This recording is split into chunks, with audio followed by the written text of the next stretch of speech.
¿En qué sentido el motor inmóvil causa algo en los otros entes sin producir nada en sí mismo? Esta idea resulta extraña, dado que causar algo en otros es una forma de acción que requiere algún tipo de modificación en quien provoca algo nuevo en otras cosas. Aristóteles explica que esto es posible si la acción causativa es un acto de deseo y pensamiento, es decir, una acción puramente mental. Así pues, Aristóteles define el motor inmóvil como pensamiento que se piensa a sí mismo, un ente cuyo pensamiento consiste en pensar sobre pensar. Esta idea define un tercer sentido de la energía de Dios como pura actividad de pensamiento que subsiste por sí mismo.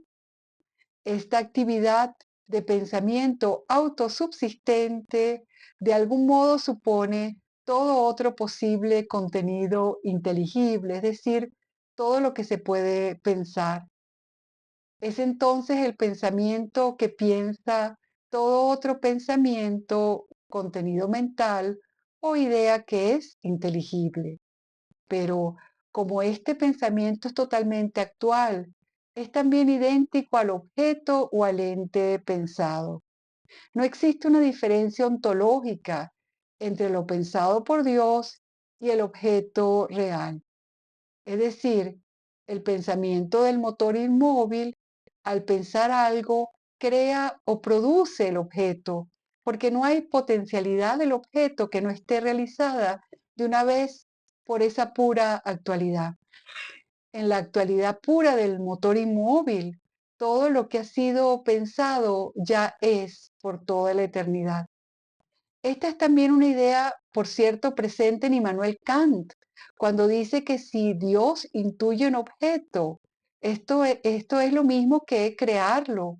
a diferencia del pensamiento de los seres finitos, que piensan objetos ya dados a la intuición, y cuando son creativos, es decir, cuando la razón se ejerce en su uso práctico, como cuando construimos obras de arte o sistemas de normas morales, quedan de todos modos siempre para el pensamiento muchas ideas o contenidos en potencia, no realizados completamente.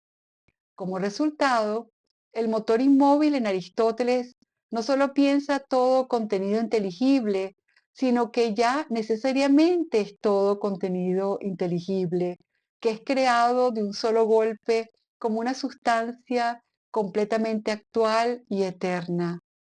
En el motor inmóvil tenemos pues un ser que piensa y es todo posible contenido inteligible, un contenido que, por definición, existe como una plenitud eterna que no cambia. Ahora bien, recordemos que es lo inteligible de una sustancia lo que define su esencia, lo que ella es, su forma. Por esta razón, pudiéramos decir entonces que el motor inmóvil está presente en todas las cosas, dado que pensó la forma de todo lo que existe,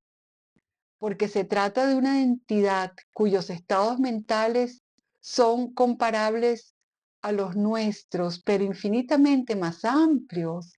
Aristóteles puede colegir que un tal ente se experimenta a sí mismo como infinitamente dichoso, en el sentido en que sería totalmente lúcido, autoconsciente y atento al entorno, sabio y en sintonía total con la realidad que vive. Por eso, al final de su Ética a Nicómaco, Aristóteles puede exhortarnos también a nosotros a ser un poco como dioses, en el sentido de imitar en lo posible a un ser que piensa todo de modo racional y perfecto, siempre dedicado a la contemplación intelectual libre, lo que hace que siempre esté en un estado feliz. Nuevamente cabe recordar aquí que la misma idea se encuentra en Kant, para el cual la contemplación de una totalidad inteligible e inteligida, una contemplación que comprende todo y lo pone todo armónicamente en su justo lugar,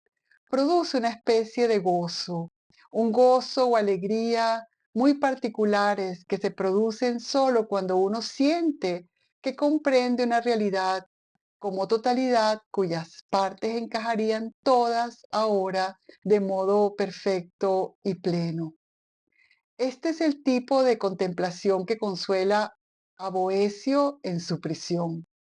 Cuando escribe su Consolación de la Filosofía, Boecio está injustamente privado de libertad después de haber dedicado toda su vida a la traducción y comentarios latinos de la obra de Aristóteles. Él sabe que todo lo que sucede apunta a una totalidad inteligible y si hay algo torcido, un cabo suelto, por ejemplo, su inexplicable e injusta situación de sufrimiento, él piensa que un ser supremo que tiene en sus manos las riendas de todo lo que existe porque lo ha pensado, logrará resolverlo todo, la totalidad de lo que es del modo más feliz y dichoso. Por la misma razón, para él, el problema planteado por Porfirio en relación a cómo establecer la validez de nuestros conceptos y definiciones de objetos que pudieran ser falsos en comparación con un criterio de validez objetivo, se puede solucionar fácilmente si aceptamos que las esencias últimas de todo lo real son la creación de un acto de inteligencia puro, que es el fundamento de toda capacidad de ser comprendidas de las cosas que existen.